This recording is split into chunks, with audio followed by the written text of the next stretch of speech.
Bienvenido, bienvenida a una lección más. Hoy estudiaremos Génesis 4, que es el próximo capítulo de la historia humana que hoy vamos a repasar. Trae el primer nacimiento anunciando la salvación mesiánica y también el primer acto de violencia y muerte. Los acontecimientos dan una idea de cómo sería la vida humana después de la caída, es decir, una mezcla de vida y muerte. El nacimiento y el crimen, desde entonces, estarán entrelazados. Regreso un momento. Pero ten tu Biblia abierta en Génesis capítulo 4.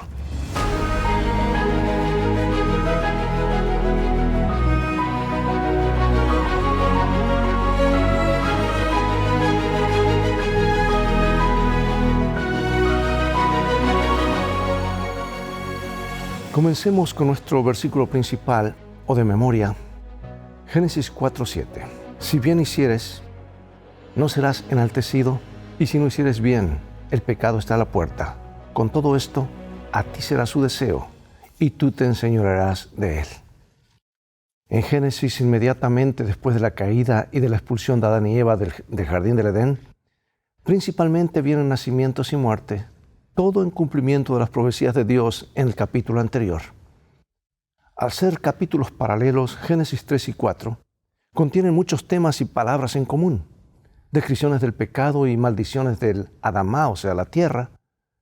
Y la razón de estos paralelismos es resaltar el cumplimiento de lo que sucedió antes, las profecías y predicciones que Dios les había dado a Adán y Eva después de la caída.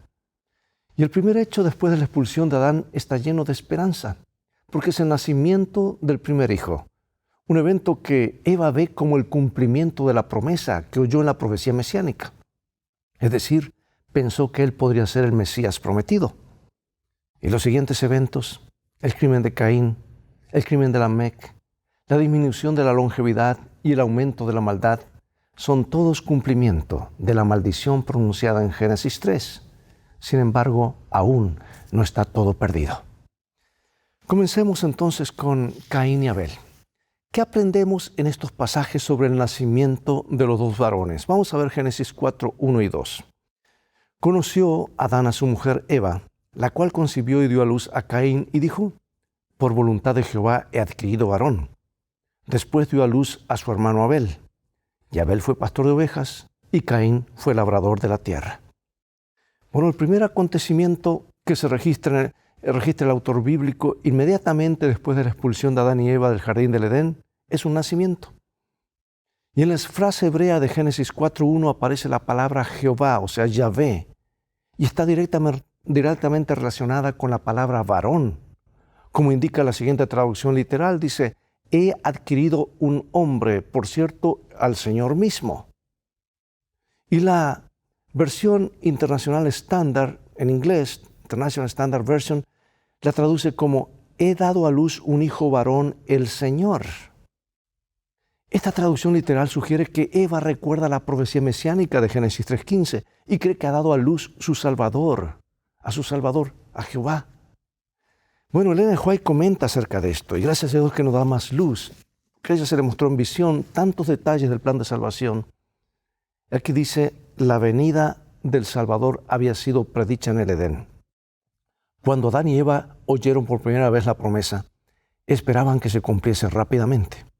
Con gozo dieron la bienvenida a su primogénito, esperando que fuese el libertador. Y de hecho, ¿sabes que Caín ocupa la mayor parte de la historia? No es solo el primogénito, un hijo al que los padres casi adoraban, por decir así, allí en ese capítulo. Él es el único que habla en el texto del Génesis. Si bien Eva comenta con entusiasmo el nacimiento de Caín, no dice nada cuando nace Abel. Al menos nada que se registre en el texto, en contraste con el nacimiento de Caín. Y el narrador simplemente informa que ella después volvió a tener otro hijo. Eso es lo que se informa de Abel. El nombre de Caín en sí deriva del verbo hebreo caná, que significa adquirir, y denota la adquisición, la posesión de algo precioso y poderoso. Por otro lado, el nombre hebreo Hebel, en español Abel, significa vapor o soplo y denota evasión, vacuidad, falta de sustancia. La misma palabra Hebel o Abel se usa vez tras vez en Eclesiastés para vanidad. Si bien no queremos inferir en estos breves textos más de lo que dicen, quizás la idea es que la esperanza de Adán y Eva descansaba solo en Caín porque creían que él, no su hermano, era el Mesías prometido. Pregunto, ¿cuáles son las cosas en la vida que en verdad son hebel o vacuidad, pero que tratamos como si fueran mucho más importantes de lo que son? ¿Por qué es importante saber la diferencia entre lo que importa y lo que no? Preguntas de aplicación, ¿verdad? Pasemos ahora a la vida de adoración de estos hermanos. El contraste entre Caín y Abel, como se refleja en sus nombres, no se refería solo a sus personalidades, también se manifestó en sus respectivas ocupaciones. Mientras que Caín era labrador de la tierra, una profesión que requería duro trabajo físico, Abel era pastor de ovejas, una profesión que implicaba más sensibilidad y compasión. Caín era un productor agrario, Abel pastor de ovejas. Y estas dos ocupaciones no solo explican la naturaleza de las dos ofrendas, fruto de Caín y oveja de Abel, sino que también explican las dos diferentes actitudes y mentalidades psicológicas asociadas con las dos ofrendas. Caín trabajaba para adquirir el fruto que produciría, mientras que Abel se esmeraba en mantener las ovejas que había recibido. Voy a leer Génesis 4 y luego Hebreos 11. Dice, conoció Adán a su mujer Eva, la cual dio a luz a Caín y dijo, por voluntad de Jehová he adquirido varón. Después dio a luz a su hermano Abel, y Abel fue pastor de ovejas, y Caín fue labrador de la tierra. Y aconteció andando el tiempo que Caín trajo del fruto de la tierra una ofrenda a Jehová. Y Abel trajo también de los primogénitos de sus ovejas, de lo más gordo de ellas. Y miró Jehová con agrado a Abel y a su ofrenda, pero no miró con agrado a Caín y a la ofrenda suya. Y se ensañó Caín en gran manera, y decayó su semblante. Por la fe, Abel ofreció a Dios más excelente sacrificio que Caín, por lo cual alcanzó testimonio de que era justo, dando Dios testimonio de sus ofrendas, y muerto, aún hablaba por ella. Pregunto, ¿por qué Dios aceptó la ofrenda de Abel y rechazó la ofrenda de Caín? ¿Cómo entendemos lo que pasó aquí? También tenemos luz en abundancia en el comentario en el libro Patriarcas y Profetas, donde la profetisa del pueblo de Dios, a quien se le mostró en misión, menciona esto. Dice, sin derramamiento de sangre no podía haber perdón del pecado, y ellos, Caín y Abel, habían de mostrar su fe en la sangre de Cristo como la expiación prometida al ofrecer en sacrificio las primicias del ganado. Además de esto, debían presentar ante el Señor como ofrenda de agradecimiento los primeros frutos de la tierra. Si bien Abel cumplió con las instrucciones de Dios y ofreció la ofrenda vegetal además del holocausto de animales, Caín se negó a hacerlo. No trajo un animal para ser sacrificado, sino solo una ofrenda del fruto de la tierra.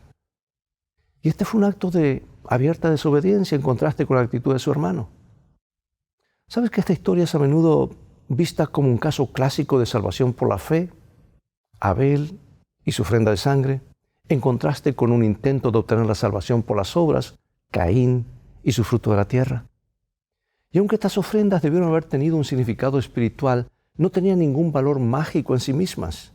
Siempre fueron meros símbolos, imágenes que apuntaban al Dios que ofrecía al pecador no solo sustento, sino también la redención.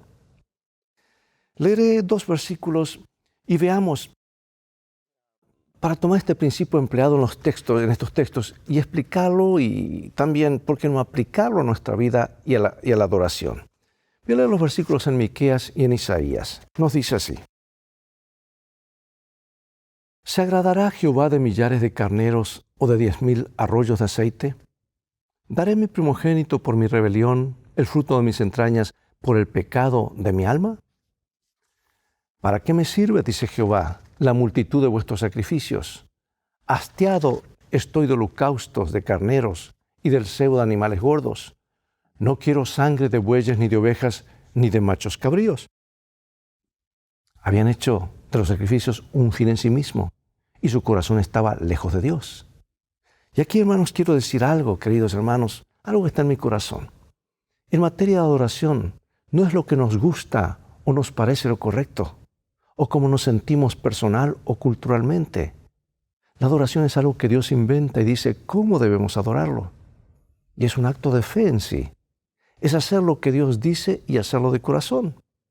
Por eso mezclar elementos de adoración opuestos nos lleva al terreno de la desobediencia, donde el diablo espera que estemos. Por eso cuidado con el fuego extraño y las mezclas, pues no siempre toda una mesa santifica todo lo que hacemos. Y eso va desde la música a estilos de adoración. Por eso la pregunta debe ser, ¿qué pide Dios? ¿Qué agrada a Dios? No tanto qué es lo que a mí me gusta o cómo me siento. Pero vayamos ahora a la escena del crimen y notemos el proceso que llevó a Caín a matar a su hermano. Génesis capítulo 4, versículos 3 al 8. Y aconteció andando el tiempo que Caín trajo del fruto de la tierra una ofrenda a Jehová. Y Abel trajo también de los primogénitos de sus ovejas, de lo más gordo de ellas.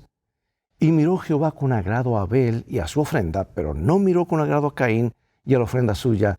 Y se ensañó Caín en gran manera y decayó su semblante.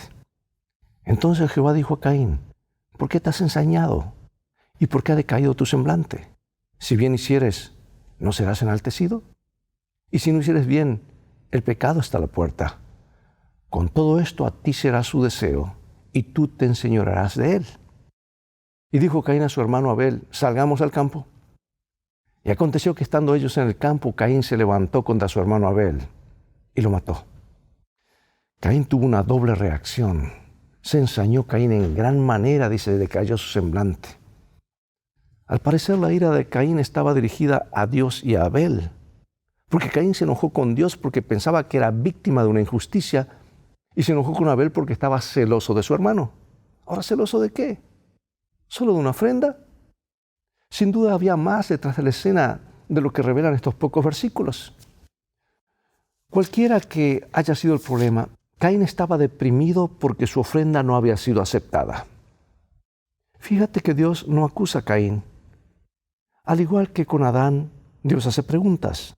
No porque no sepa ya las respuestas, sino porque quiere que Caín reflexione sobre sí mismo y luego comprenda la razón de su propia condición. Como siempre, el Señor busca redimir a su pueblo caído, incluso cuando les fallan o le fallamos, digamos, abiertamente. Y después de hacer estas preguntas, Dios aconseja a Caín. En primer lugar, Dios exhorta a Caín a hacer lo bueno, a obrar rectamente. Este es un llamado al arrepentimiento y a cambiar de actitud. Y Dios le promete a Caín que será aceptado y perdonado. En cierto sentido está diciendo que Caín puede contar con la aceptación de Dios, pero debe hacerse en los términos de Dios, no los de Caín. Y el consejo de Dios ha revelado la raíz del pecado y esta se encuentra en Caín mismo. Y aquí nuevamente Dios aconseja a Caín y busca guiarlo en el camino que debe seguir. Ahora, el segundo consejo de Dios se refiere a la actitud que debe asumir con este pecado que está a la puerta, dice. Al acecho y ansioso por controlarte, dice la palabra. Dios recomienda el autocontrol. Tú debes dominarlo y ser su amo. El pecado está al acecho, está a la puerta, dice, pero debes dominar. ¿Sabes que el mismo principio resuena en Santiago cuando explica que cada uno es tentado cuando se deja llevar y seducir por sus propios malos deseos? En definitiva, Caín no tenía a nadie a quien culpar por su pecado, sino a sí mismo. Realmente, ¿no es así con todos nosotros también?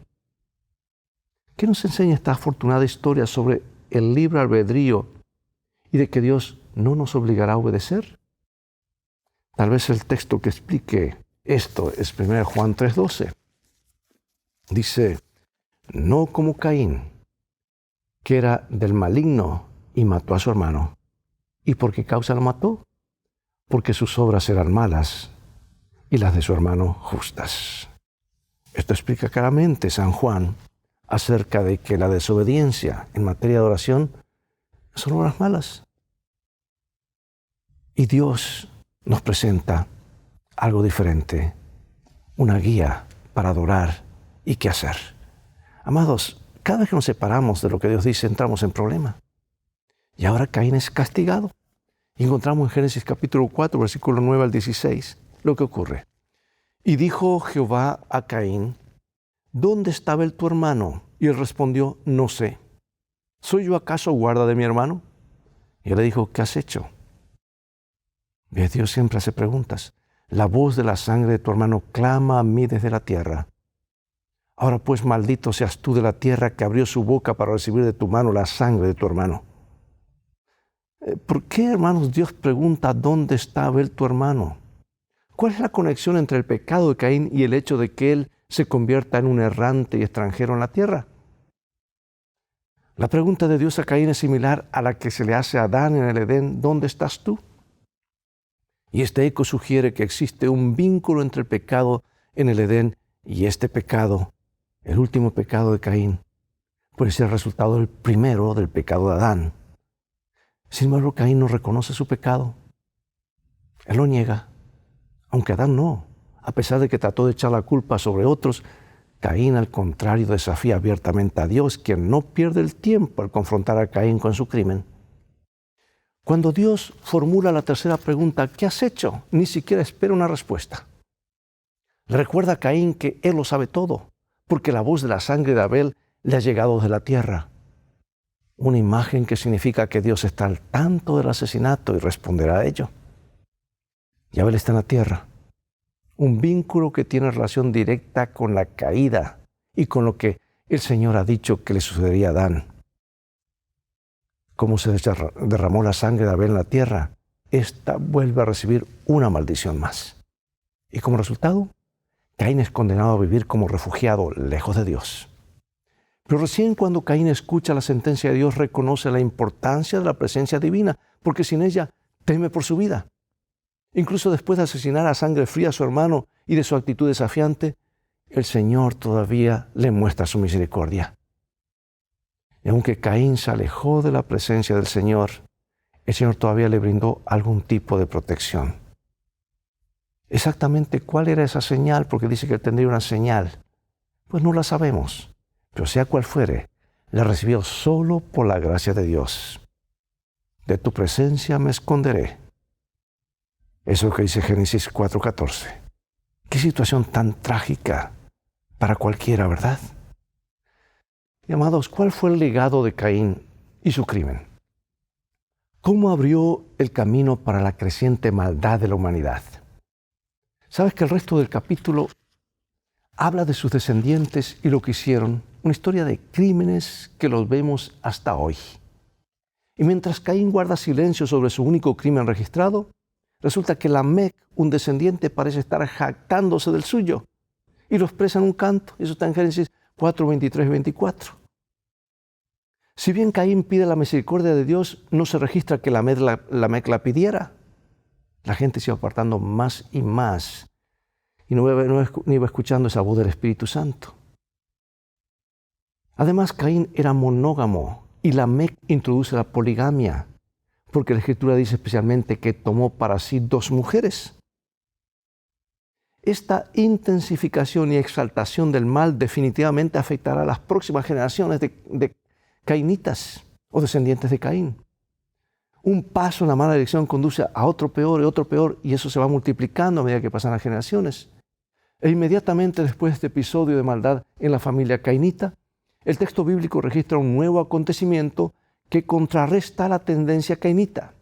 Dice, conoció de nuevo Adán a su mujer. Y el resultado fue el nacimiento de Set, nombre que le pone Eva para indicar que Dios había sustituido otro hijo en lugar de Abel. Por cierto, la historia del nombre Set precede a Abel. El nombre Set deriva del verbo hebreo ashit, o sea, pondré, que da comienzo a la profecía mesiánica. Porque la simiente mesiánica se transmitiría en el linaje setita. Y posteriormente el texto bíblico da el registro del linaje mesiánico que comienza con Set, incluye a Enoc, Matusalén, termina con Noé. La frase los hijos de Dios se refiere al linaje de Set, no a los ángeles como dicen los mormones, ¿verdad? Porque están destinados a preservar la imagen de Dios. Por otro lado, la identificación de las hijas de los hombres parece tener una connotación negativa, ya que se contrasta con la descendencia de quienes son conforme a la imagen de Dios, conforme a la imagen de los hombres. Por eso dice las hijas de los hombres. Y es bajo la influencia de estas hijas de los hombres que los hijos de Dios tomaron para sí mujeres escogiendo entre todas, lo que indica la dirección equivocada que estaba tomando la humanidad. Qué testimonio tan poderoso de la corrupción del pecado. Por eso, amados, ¿por qué? ¿Por qué debemos hacer todo lo posible con la ayuda de Dios para erradicar el pecado en nuestra vida? Dios nos ayude, que seamos sinceros, no pongamos excusas como Caín y menos defendamos el mal como Lamec. Me gusta, para concluir ahora este versículo, porque siempre hubo un grupo que decidió obedecer a Dios. Génesis 4:26. Y a Set también le nació un hijo y llamó su nombre Enos. Entonces los hombres comenzaron a invocar el nombre de Jehová. Y por hacerlo, Dios levantó personajes cuya influencia fue un modelo y ejemplo para futuras generaciones, de donde más tarde vendría el Mesías. Enoc fue uno de ellos, dice la Biblia. Dice, Enoc caminó con Dios. Eso significa un compañerismo íntimo y diario con Dios. Y la relación personal de Enoc con Dios era tan especial que lo llevó Dios. Sin embargo, vale la pena aclarar que esta última frase es única en la genealogía de Adán y no apoya la idea de una vida inmediata en el paraíso para aquellos que caminan con Dios. Fíjate, también Noé caminó con Dios y murió como todos los demás seres humanos, incluyendo a Adán y Matusalén. También es interesante notar que no se da ninguna razón para justificar esta gracia especial. Comentando la vida de este notable hombre, la profetisa vio en visión su vida y comenta lo siguiente. Dice, Enoc se convirtió en el predicador de justicia e hizo saber al pueblo lo que Dios le había revelado. Los que temían al Señor buscaban a este hombre santo para compartir su instrucción y sus oraciones. También trabajó públicamente dando los mensajes de Dios a todos los que querían oír las palabras de advertencia. Su obra no se limitaba a los descendientes de Set. En la tierra a donde Caín había tratado de huir de la divina presencia, el profeta de Dios dio a conocer las maravillosas escenas que había presenciado en visión. He aquí, dijo, vino el Señor con sus santas decenas de millares para hacer juicio contra todos y dejar convictos a todos los impíos de todas las obras impías que han hecho impíamente. Bueno, hermanos, aquí vemos historias de crimen, cómo entró el mal, por qué Caín mató a su hermano. Yo quiero finalizar con un comentario muy interesante de un teólogo, Elie Wiesel, en los Mensajeros de Dios, detalles o presentaciones de las leyendas bíblicas, y dice así, ¿por qué lo hizo? ¿Por qué, en otras palabras, mató Caín a Abel? Quizá quería quedarse solo, hijo único, y tras la muerte de sus padres, hombre único. Solo como Dios y quizás solo en lugar de Dios. Caín mató para llegar a ser Dios. Cualquier hombre que se crea Dios termina asesinando a hombres. Comentario que da para pensar y para evaluar y examinar, ¿verdad? Pero no está lejos de la realidad. La humanidad se ha ido degradando y debilitando desde entonces, y eso contrarresta esta degeneración, las premisas del darwinismo moderno, ¿no es cierto? Porque en lugar de haber sido creados por animales inferiores que vamos evolucionando, aquí nos dice que fuimos creados perfectos y hemos ido decayendo. Es un contraste total con el darwinismo y el evolucionismo. Y termino con esta pregunta, ¿cómo podemos asegurarnos de no reflejar la actitud de Caín, aunque no cometamos un asesinato? Dios nos ayude a amarle, reflejar su carácter y amar a nuestro prójimo. Oremos. Padre Celestial, tu palabra nos ha hablado. Hemos visto lo que ocurrió hace muchos siglos. Pero estos principios de lo que el pecado está haciendo y sigue haciendo y que va en aumento, todavía pueden verse magnificados. Un error Un paso en la mala dirección lleva a otro. Pero gracias porque nos ofreces tu gracia, tu perdón y tu palabra como una guía, como un GPS para nuestras vidas. Bendícenos al seguir estudiando este libro de los comienzos, que saquemos lecciones prácticas, que nos ayude en nuestro diario vivir, en el nombre de Jesús. Amén. Bien, amigos y hermanos, es todo el tiempo que tenemos por hoy. Ha llegado el momento de despedirnos una vez más y hasta el próximo programa de la serie Lecciones de Vida o Escuela Sabática. Invita a otros a sintonizar este canal y transfórmate tú mismo en un canal de bendiciones. Dios te bendiga y recuerda, tú vales mucho para Jesús. Él te ama más de lo que puedes imaginar. Ese es el mensaje de este bendito libro. Y el viaje de la vida, en el cual todos vamos, las cosas han de terminar bien si haces de la Biblia tu GPS y a Jesús como tu guía. Maranata.